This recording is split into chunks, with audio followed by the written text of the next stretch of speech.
original talk radio station anywhere. We are LA Talk Radio at latalkradio.com.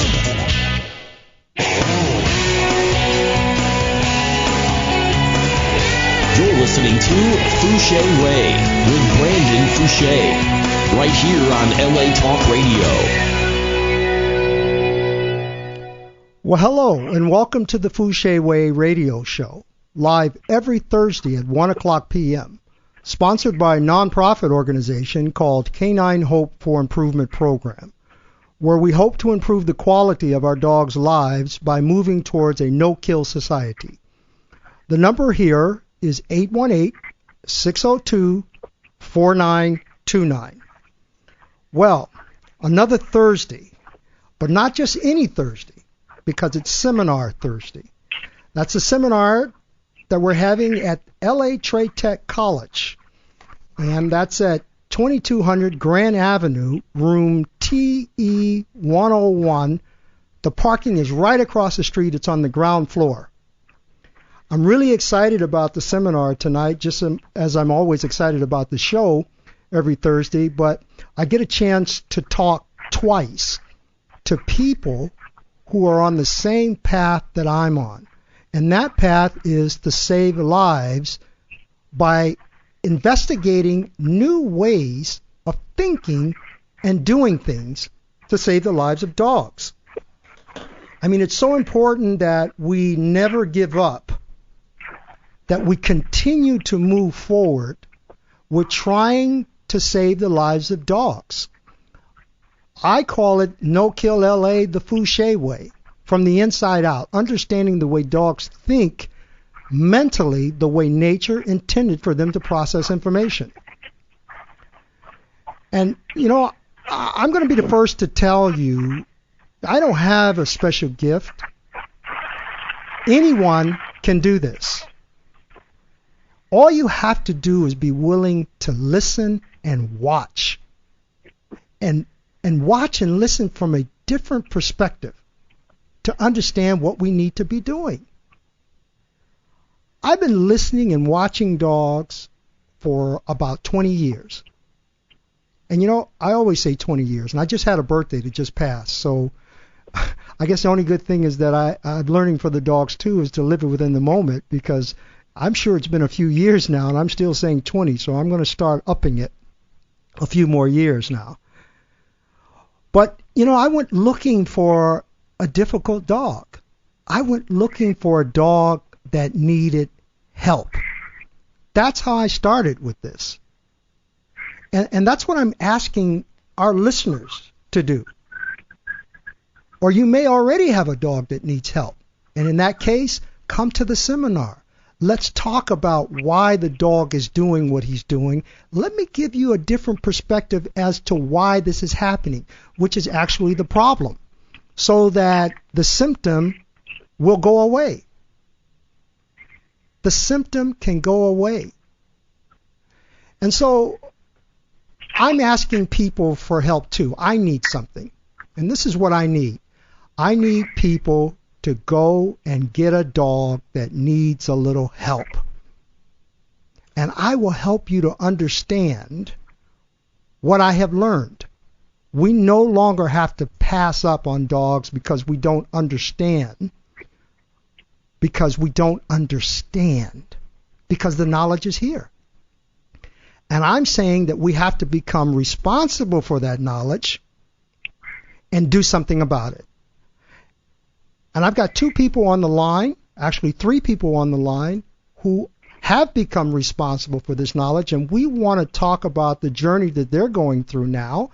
And one of them has been going through this journey, and now she's just starting to see the light at the end of the tunnel, and we want to talk about that. And that first caller is Deb Fisher with the dog Hudson. Deb, are you there? I'm here. Look, you know, I met you almost 7 years ago when I used to come out to people's homes and talk with them. And it's 7 years, and I've just now heard from you for the first time. Is that correct? Yes. I want to first talk about why and then I want you to tell me the problem, and let's get into what's happening with the dog Hudson. Our listeners, if you go to the Fouché Way Facebook page, you'll see a picture of Hudson. So, Deb, tell me, what made you call me after 7 years? After you saw Hudson in 2005, and the initial need was, Hudson has always shown aggression towards certain dogs, even as a puppy. And at the time, Hudson was showing aggression toward another dog in the house. And when that was corrected, and has been corrected, that was a huge relief. But the problem that remained was on walks, outside the home, on leash, Hudson will get very aggressive toward other dogs and cats. And also, I just wanted to say there was a time about 3 years ago where Hudson was going to doggy daycare for about a year and was doing really well. And then in like a 2-month span was involved in 2 dog fights and then was asked to leave and to never return. Mm-hmm, mm-hmm. So he lives in a home with Brody the Lab and another cat. So I felt like I know this is possible. He gets along well in the home with these other animals, but outside the house, something happens. I want to stop you there, keep that thought, but, the fact that, 3 years ago he was going to the doggy daycare. I mean, I had seen him, a few years before that, and he was doing well, and then something happened, at the doggy daycare that was not noticed, nor was it corrected at the doggy daycare. And so then that kind of becomes a learned behavior. This is what I mean when I say learned behavior, because we never take the dog from that experience and walk them through it so that they come out of it. It's just labeled, okay, he's a bad dog, he can't come back anymore. I mean, those days are over with. We now have to analyze, evaluate, and be able to say, you know what, this is where this problem came from, and this is what we need to solve the problem, and then move forward so this guy can get back into doggy daycare. I mean, this is not like, 3 strikes, you're out, Right. We just can't do that. We just can't give up that quickly. And the reason I'm saying we can't is because, when we give up that quickly, it's an indication that our knowledge about dogs is very limited. And that's no longer good. That's the reason that this show is here. That's the reason why the seminar is taking place. We want to move beyond that. So I just wanted to throw that in. So go ahead, Deb. So, now here we are in 2012 and have been working with a woman who's become a very good friend and helps dog walks and has also become sort of, house pet sitter during, vacations and weekends away. She is now in a position where she could no longer do that. So it became really readily apparent that, to find someone to help who understands dogs, especially an aggressive dog, and can, because I can't leave the house or town because of Hudson and, this aggression issue. So something, had to be done. He can't go to doggy daycare. Brody is fine. Brody the Lab is fine at doggy daycare. So I was like, something now has to be done. There's got to be another way. Need to reach out to Brandon again to figure out what's going on with this behavior. Mm-hmm. And, then last Friday, Hudson had his he spent the day with you mm-hmm. at your facility. And when I came back at the end of the day to pick him up, you guys there, you record videos of Hudson's behavior. Right. And I remember saying to you, what did you do to my dog? Right. Because, when he was with the pack in the back, he was acting really great, which didn't surprise me. But what did surprise me was how quickly he took to the new walk, which we discussed mm-hmm. before I left. Right. And that was one of the first questions you asked me was, where is Hudson in proximity to you when you walk? Mm-hmm. And I said, well, he's, directly to my left. Brody the lab is directly to his left, walking, right next to me or in front of me. And you said, well, right there, Hudson thinks that he's equal or ahead of you. Mm-hmm. And I thought to myself, like, how am I going to get this 90-pound Shepherd Chow mix to walk behind me?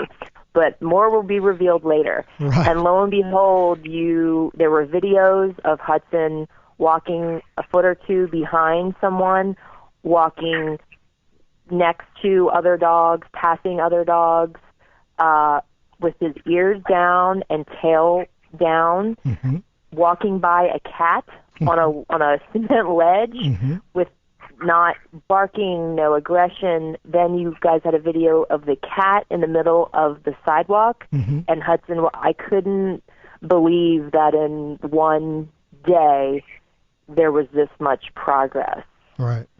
I was shocked that it could happen. Because when I left, I didn't know what was going to happen when you took him. Mm-hmm. I had no idea.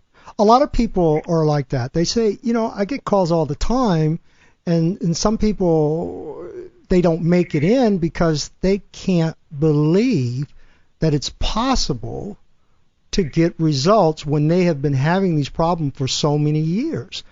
And I want to let people know that we're not even doing rehabilitation.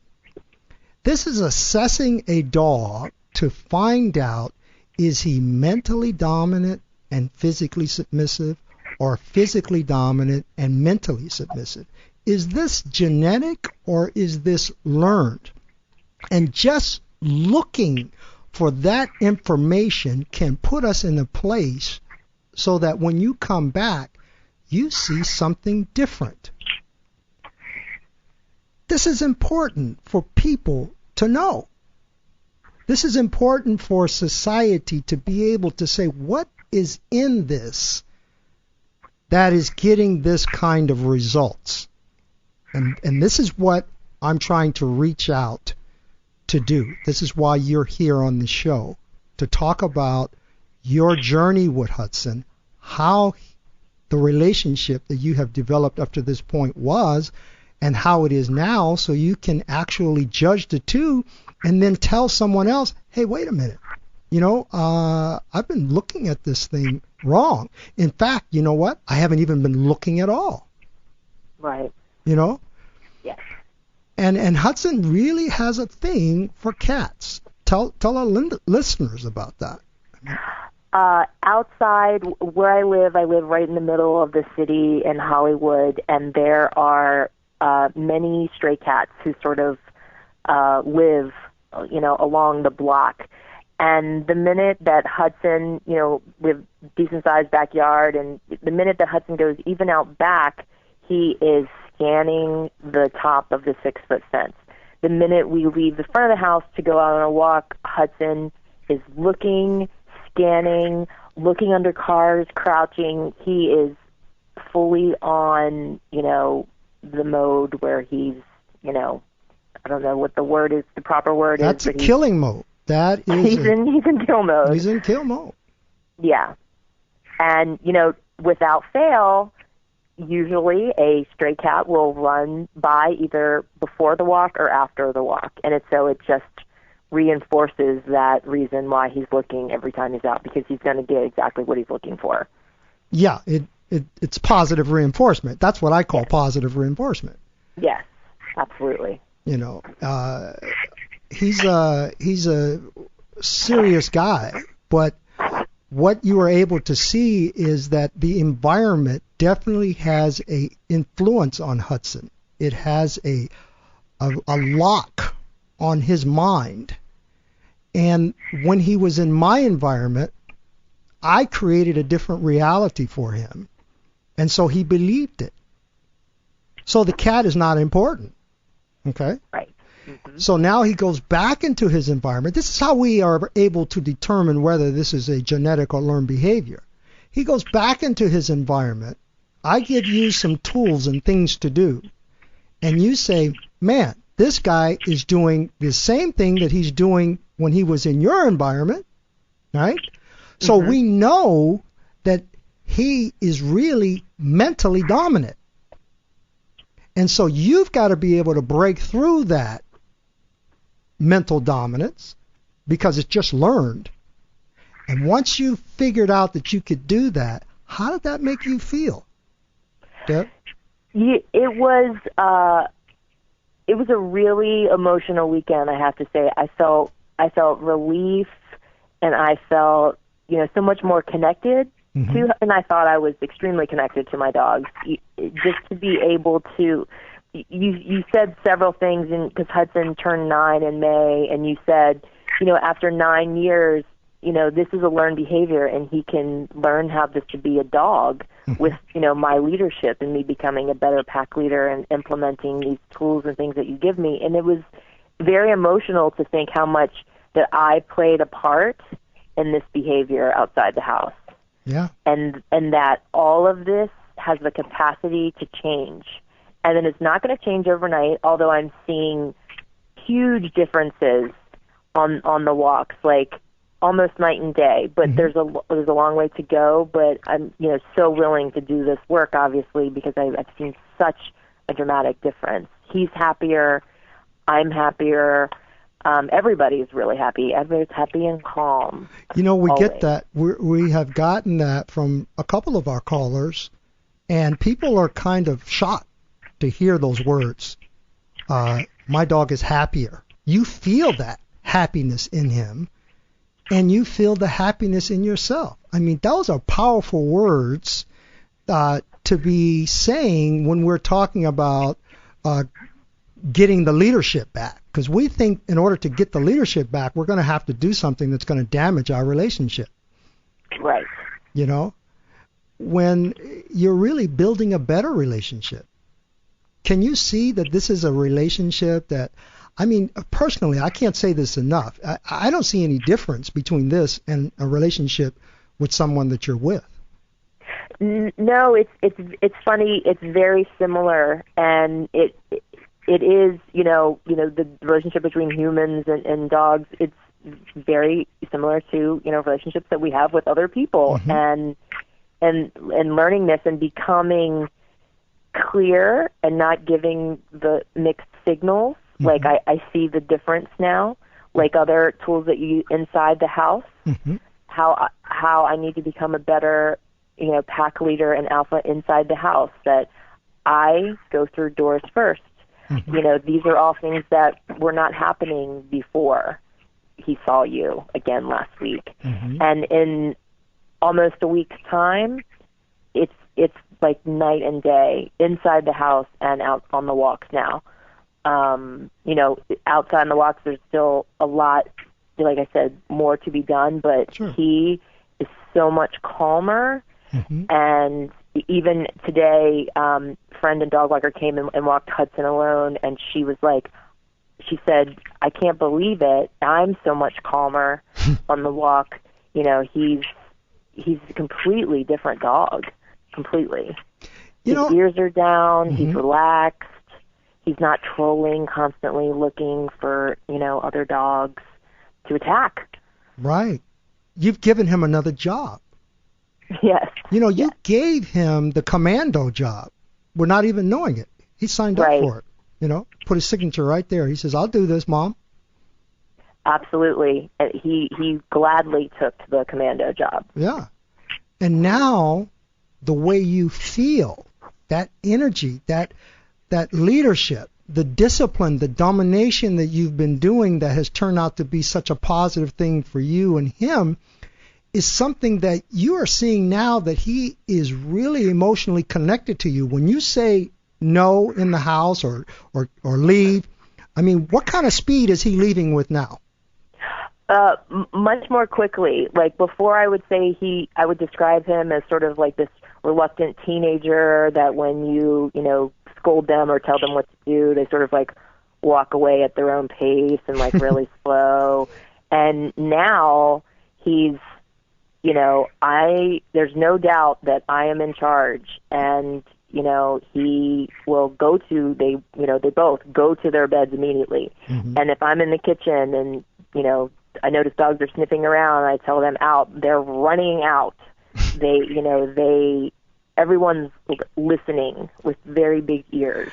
And then most of the time, what's interesting is, like you said, if I bark a command at them, and sometimes it's just my body language, I will just stare at him and he will get it. Ears will go back and he will go on to his bed because he knows he's not supposed to be in the kitchen looking for food. So, it's an emotional connection. It's how I'm present around them now in the house and sort of taking charge and taking that leadership role. That's good. I'm talking about relationship and I'm relating this together and all of that because, for so long we have been told that we cannot humanize dogs. I want to clarify something here. We grafted dogs and brought them here to live with us as their leader. They depend on us. We feed them. We take them out. We wash them. We clip their nails. We clean their ears. We do all of that. We can't help but imprint on their minds for them to try to follow and become like us. Okay? I like to call them werewolves. They're half human and half wolf. And in this humanizing, we have to look at it very deeply from a different concept of humanizing. We can't get away from it. That is part of the problem. We have to understand how deeply we can go with humanizing our dogs. Because we are human. That's the way we think. So I want to talk about that at some other time, what I mean by humanizing, and get very specific with this because we cannot get away with it. We have to humanize our dogs. We talk to them just like they're children and other people when no one else is around, and sometimes when they are around, right? Yeah. And so this is going to help to build a better relationship, There are many times when I'm sure you wanted to break up with Hudson, and I'm sure you did break up with him, and you kept getting back together. Yes. Right? Yes. And there's one other thing that I want to say, Brandon, is that what has changed in the last week also is that you said, going through this transition period where I'm becoming a better pack leader, you said to not give them love and affection, which is something that they would get a lot of prior to this. So when I enter the house, I'm not looking, touching, or talking to them like I normally used to do all the time. And that also has made a huge difference in sort of the way they look at me right now. It's been really hard because I realize how much I have humanized the dogs, to love on them and give them lots of affection. But like you said, that's not what dogs need, right? Especially right now. Right now, it's a very difficult thing. Believe me, this is one of the most difficult things I can ask a person to do, is to look down and see that wonderful creature, that those thoughts of why you first got him when he was a puppy, all of those things explode on you at once. How difficult is it not to touch them? It's the most difficult thing that you can do. But this does not apply to every dog. That's why I say, every dog is different. This does apply to Hudson because he is so intelligent. And you know what? You can't be mad at a dog that can be smarter than you. Right. I learned that a long time ago, Right. For him, every time you touch him when you return, you reconnect to the old relationship. Okay? So you've got to change the relationship. I mentioned to you before, Hudson has made a dramatic change. Okay? But Deb, you are the same. You have depended upon him to determine how you're going to feel. Most people do that. But you're learning now, by not touching him, to think differently. You're not looking for him, for the approval for him to make you feel good. You are creating the reality that's going to get you what you need. That's why you're not touching him, right now. Doesn't mean that you can't touch him. It just means you got to change the way you are. You can't touch him as soon as you come inside. Right. You can't say, oh, mommy's home and we're back to the way it used to be. Oh, wait a minute, you're going to do that same stuff again? Let me go back to my regiment. No. Exactly. That's the most difficult thing to change in a dog's behavior is when you stop something, then start it again, then stop it. It's like feeding a dog from the table. You are creating a behavior. It's either we're not going to feed from the table or it's okay to feed from the table. But it can't be one day today and one thing tomorrow. And when you're touching your dog and giving him affection, that's exactly what you're doing. It's like feeding him off the table because you are feeding him the most powerful thing that you can, which is either your weakness through your love and affection or your dominance in order to make the change. You see? Yes. It's so important. And I want to hear about the most difficult things. There are people that listen and they're saying, you know what, yeah, that's okay, but it's not as bad as the problem that I'm having. And that's why I'm glad that you said that. It is very difficult. And you're probably not even saying how difficult it is. I mean... No, when I say it's been an emotional week, it's been, there's been a lot of tears because of, how hard everyone has been working and not, giving them love and affection. It's really difficult. Mm-hmm. And, like you said, he's changing and I need to change also. So, right. That's why I say it's been a very powerful learning experience. Right. But I want to say I'm so proud of you. You have come, since he came to me Friday, you have come so far in a very short period of time. Sometimes it's so far and so fast you can't realize, wait a minute, this was just a couple of days. And I've been dealing with this for 7 years. Yes. I mean, just remember that and just think about how far you're going to go in 2 weeks from now. Right. When I maybe come out and walk in your neighborhood with him. Just think about that. Think about all those years that you lost that you're going to gain so quickly. I'm just going to make your head swim. I cannot wait. All right. Well, look, Deb, I don't know if you're coming tonight, but if you are, we're happy to have you there, and we may be showing some video of Hudson. I'm not sure. Great. No, I will definitely be there. I'm okay, coming, great. So. And we want you there because we want to ask questions. I want people to ask me questions. I want us to come together and save dogs. It's going to take people. It's going to take a village of people to save a pack of dogs. And we all got to be working for the same thing. I'm there to give you my knowledge from my experience. Hopefully I'll get a chance to talk about the experience that I've had that got me to start working with dogs to be able to look at them this way. If we have enough time, things are going to be rolling. But I want to thank you for coming on today and sharing your journey with us with Hudson, and we will see you later tonight, okay? Great. Thank you so much. You're very welcome. Okay. Our next two callers, a very special person that I had the pleasure of knowing and working with named Billy. Billy, are you there? Yeah, Brendan, how are you doing? All right, buddy. Billy, we've got some history. I mean, we worked together for a while, and now you're off doing your thing. And I always say that you never know as much as you know until you're kind of on your own, and you experience a lot of things, and then you're able to take back those things that you thought weren't that important, and then you realize they're very important. Have you experienced that? Definitely. Yeah. Oh, for sure. And especially, working with you, that was my first job with dogs. Mm-hmm. And so that was just, being thrown into it right from the start, the most aggressive dogs. And having that experience early on definitely paved the way for me to do, a lot of good things forward. I'm so glad, Billy, because, I talk a little different now than I used to talk a long time ago, but it's only the words that are different because I still feel the same way.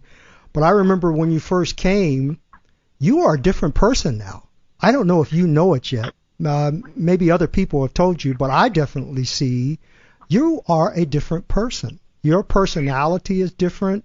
The way you think and see things are different. I mean, I know I say it, but I want to know if you want to say the same thing. I mean, these dogs have changed you. Oh, absolutely. I used to be pretty shy and, not talk very much off to the side by myself. But when you start doing this and, you working with the dogs one-on-one and trying to make their owners understand, what's going on with their dog, you really change, and pretty quickly, too. You really have to adjust. Otherwise, it's, you're not really helping anyone very much if you can't communicate well. Wow. I'm glad you said it. I didn't want to say it, that you were shy. You didn't talk. But you did what you had to do, but you were shy. And for you to say that, man, you are right on target. And look at you saying, you realize this and other people. That's powerful, man. Oh yeah, definitely. This is so good because, when I say that these dogs have changed me, I guess people, they have their ideas about what I may be talking about. But you are an example, and there are those who are listening that knew you before and that have spent now more time with you than I have, and I'm sure they're saying the same thing. I am so happy. Oh yeah, I definitely hear it all the time from everyone. Oh, you do? Okay, well this is my first time hearing it, so I'm really pleased. I'm really pleased, and with that, Billy, we want to move into Diana, who is a very interesting person, too, that I had a pleasure of meeting not too long ago, with a very special dog named Buzz, and they were actually brought to me because they were referred by you. Can you tell us, Billy, kind of the story with Buzz before we get into Diana? Sure. Buzz is a dog who came to us at the German Shepherd Rescue back in February. And when he came in, he was a little fearful, as a lot of dogs are when they come from the shelter. There's no telling what their environment was before that. And he was a little reserved, but he would allow people to handle him, and we would show him to potential the doctors. It was about a month later when Buzz started to kind of act out a little bit and have a few issues with people. Mm-hmm. Now, was the when we say people, we're talking about adults or kids? So, the first incident we had was in March, and, we had a lot of doctors come through, and we pull dogs and show them. Mm-hmm. And Buzz was out, being handled, being shown to a family, and there was a rambunctious kid running around, and just out of nowhere, we'd never seen behavior like that before, but Buzz just went for it and really lunged at the kid. Mm-hmm. And it was, after that, everyone here was, obviously a little cautious after seeing that kind of behavior. Mm-hmm. And I think, just everyone kind of having that body language anytime they handled him after that they were nervous, he kind of started to, show a little more and more aggression every time we had him out. Okay. And I want to talk about that tonight, how that it seems like they just switch, how they go from, A to B, and then we're stuck in that vacuum there, and we say, wow, this is who he is now. We don't know how that happened. We want to talk about where that comes from. Diana, are you there? Yes, Brandon, I'm here. Hi, Billy. Hi, Brandon. How you doing? You've got such an energy, an urgency in terms of, you're really anxious to get things done, and I could see that when you were with Buzz. You seem like a person that doesn't give up. Am I right on that? You are very correct with that. Yeah. I pretty tenacious in with a situation that probably most people wouldn't walk away from, but I saw a lot of potential in Buzz in how he interacted with me. So that's how our relationship began. Now, I know Billy referred you because he called me a couple of times and said that, that you would like to speak with me. And then, some time went by, and it happens like that. But we ended up getting together. And you had a little history with trying to find ways to help Buzz. You were trying to find out, well, how do I help him? Tell me what to do. And you mentioned to me that you went around to certain people and you said, hey, tell me what to do. Help me. And I want to get the response? What kind of response did you get back before you came to see me? Well, basically, things like, you need to have him obey your commands, like sit down, stay. Mm-hmm. That's going to make you, in his eyes, a stronger pack leader. Mm-hmm. He was starting to do those things, obeying the commands. I would work with him on a daily basis. But still he was, going after people even when I wasn't there. Mm-hmm. So that people thought that, well, he looks like he's being possessive of you, and maybe he was trying to protect me or be possessive of me, but I always perceived also that he was like fearful, that he was afraid that something had happened to him. Mm-hmm. And he was just trying to protect himself. And maybe also, because I'm there, he felt a connection with me to do the same thing. Mm-hmm. But, with what was said, it wasn't exactly specified, well, how do I fix this? What do I need to do? Mm-hmm. He knows his commands. It doesn't seem to be that he doesn't understand that, but how... Yeah. Do we fix this behavior? What do I do? And I really couldn't get a specific answer to that. So in, continuing to search through and, like you said, a little bit of time went by. So, we're trying to figure it out. We brought him to you. And he spent the day and the evening with you, and you had assessed him. And you had assessed that he is fearful and dominant. Mm-hmm. Meaning that when he goes to go after people, that he's only trying to protect himself because of his past experiences, more than likely being physically hurt, like the previous owner mm-hmm. going to hit him, and he was also tied up most of the time. He was constantly feeling that sensation of being at the end of the leash, and he could have been antagonized by people going by or children, which would make sense with this scenario with this young boy at mm-hmm. the rescue. Mm-hmm. So in taking all that information together, you had advised us of what to do. Right. Now, this is very interesting because this is a complicated case when you're dealing with fear aggression. Fear aggression is one of the most difficult of all of the aggressions to deal with because the prognosis is hidden. We don't know where it came from.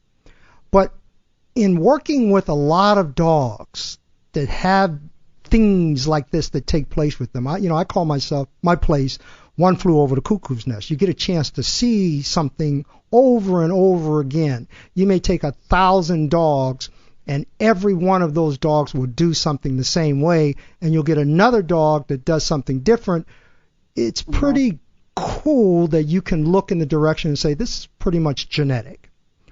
Or it can happen in the environment where something takes place at a time in the fear imprint period or the socialization period where it's really learned, but it's so close to those times that it seems genetic. And this is one of those cases when we say fear but yet dominant. That is a learned behavior, the dominant part of it. The fear part can be genetic, but what he does with it makes it a learned behavior. And we're going to talk about that tonight too. This is definitely not a training problem.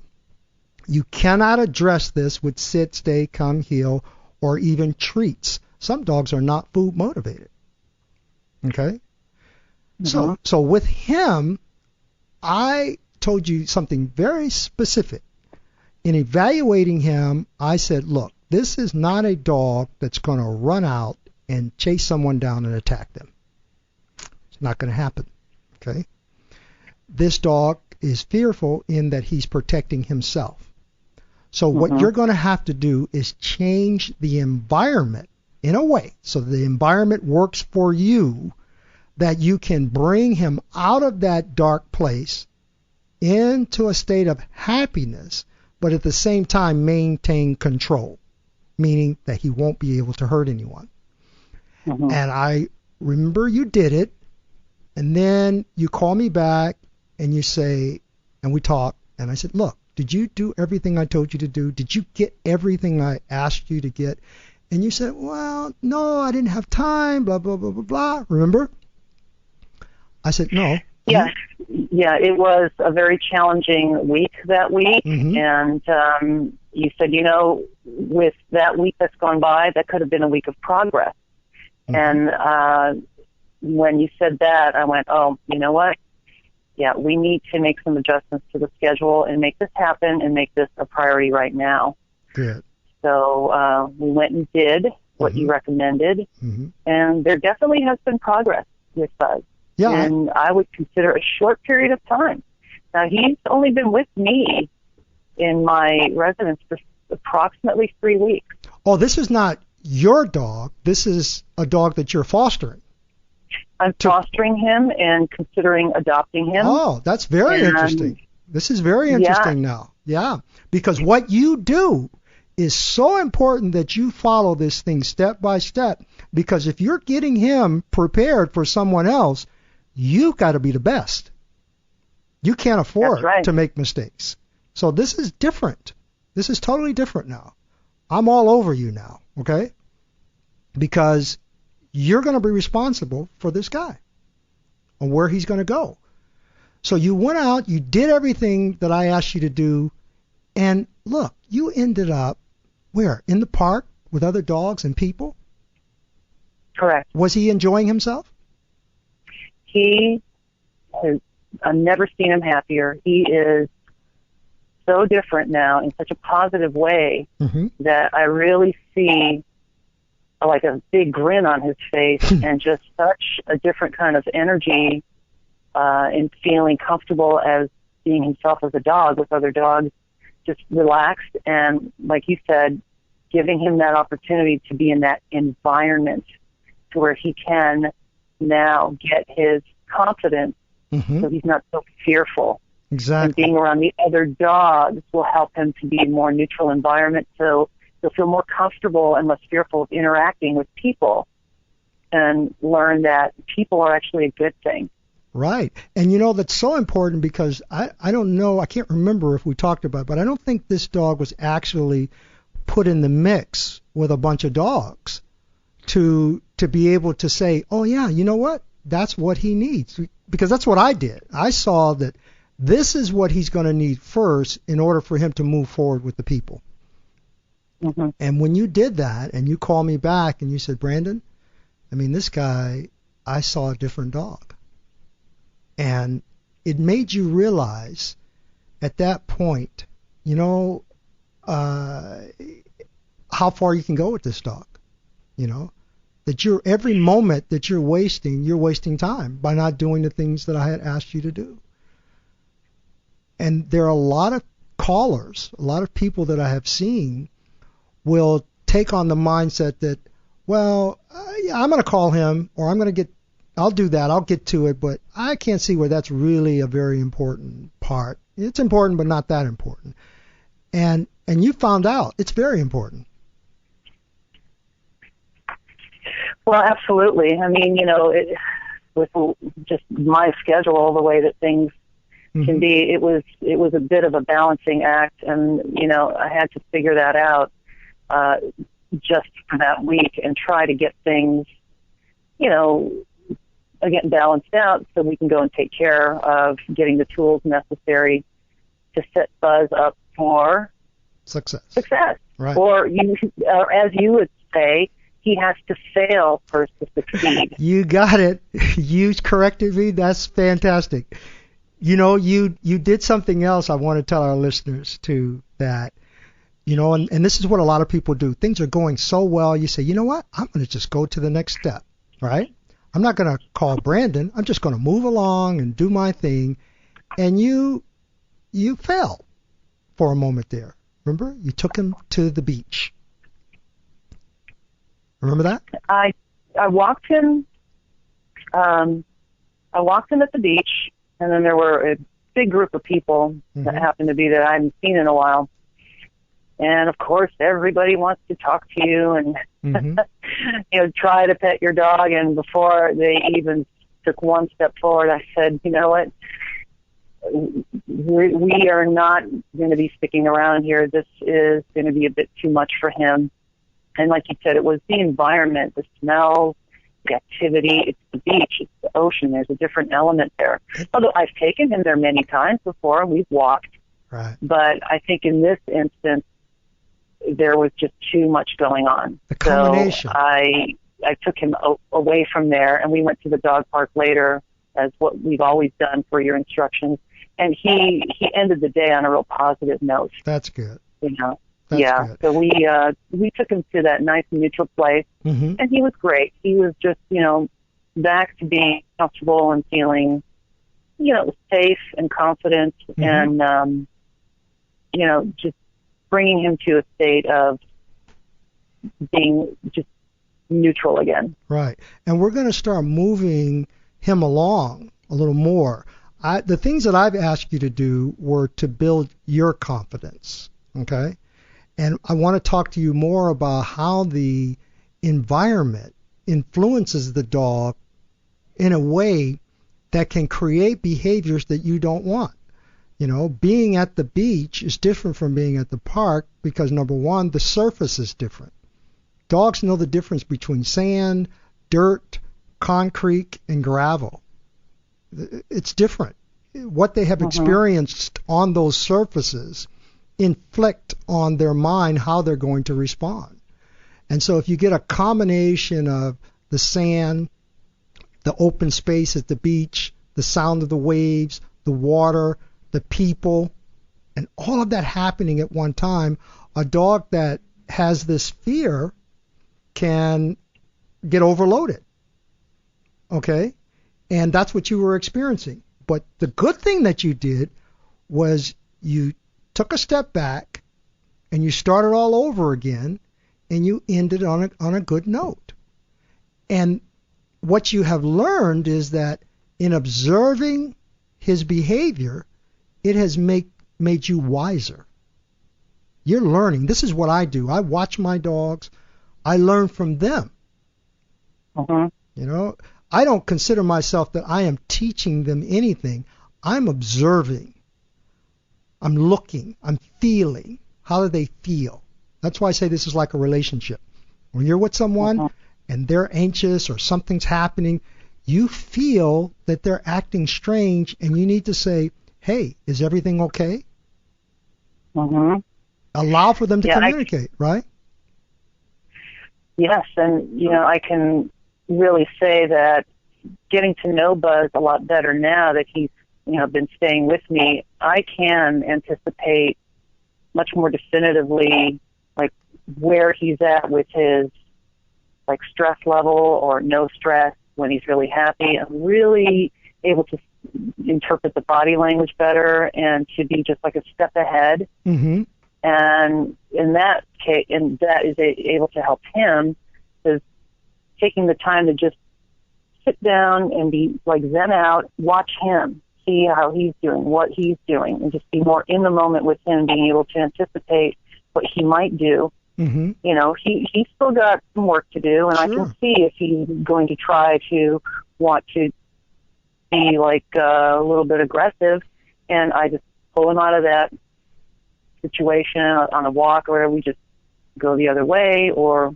we do a different route, and it's just been a huge improvement myself. It's about me raising the bar as well, improving my handling skills. There you go. Because when you get better, he's going to get better. Absolutely. Yeah, this is a team. This is a team, and in order for you to make this thing work, you have to go back to nature. You have to become more sensitive to the environment and the reality that you're creating for him, and then you look at that and you say, you know what? This is the best thing for him, And some dogs, I say, don't back away, don't turn around and go the other way, but because of his particular condition, you did the exact thing that you should have been doing. And, the thing that I've also really noticed is that when he's around other dogs, even on a walk, he loves just like every single dog you can imagine. Dogs are not his problem. It's people. There you go. And even, you know, in the park that he's learned that people are okay. We've been on walks. People have actually petted him. Right. And no incident at all. It's going to get better, believe me. I've seen many dogs like this before. Okay? I've seen it. That's what we're going to talk about tonight. Well, you know, I keep saying that I want to talk about everything. I mean, it's the way I am, but I know we don't have much time, but I want to keep working with you. I mean, I think about Buzz all the time because he reminds me of some personal dogs that I have rescued, you know, and that's very special to me. You know, I'm very partial to shepherds too, although I have all kinds of dogs, but, you know, that was the dog that actually mauled me. And so I have a special connection to shepherds, big shepherds. I understand them. I feel I understand them. And, you know, I want to help you with him. I know where he's going. And Billy. Thank you. Yeah, you're very welcome. Billy, I want to thank you for directing her in this direction. I wouldn't expect anything less from you because, you know, I know the kind of person that you are. But I want to thank you too for becoming the person that you are and the things that you are doing for other dogs over these years, you know, and you've gone through some changes yourself, but you're still here, man. You're still on the scene. You're still part of the team, and I know where your heart lies completely. And I want to thank you, and I want to let our listeners know who you are, you know, and I hope to see you at the seminar. If not, I know you're with me in spirit. And I just want to thank all of our callers today and keep up the good work. And again, you know, help me to save the lives of other dogs by looking at this thing from a different perspective. We can do it. We can make No Kill LA the Fouché way work. Thank you for listening, and I will see you tonight. Thank you.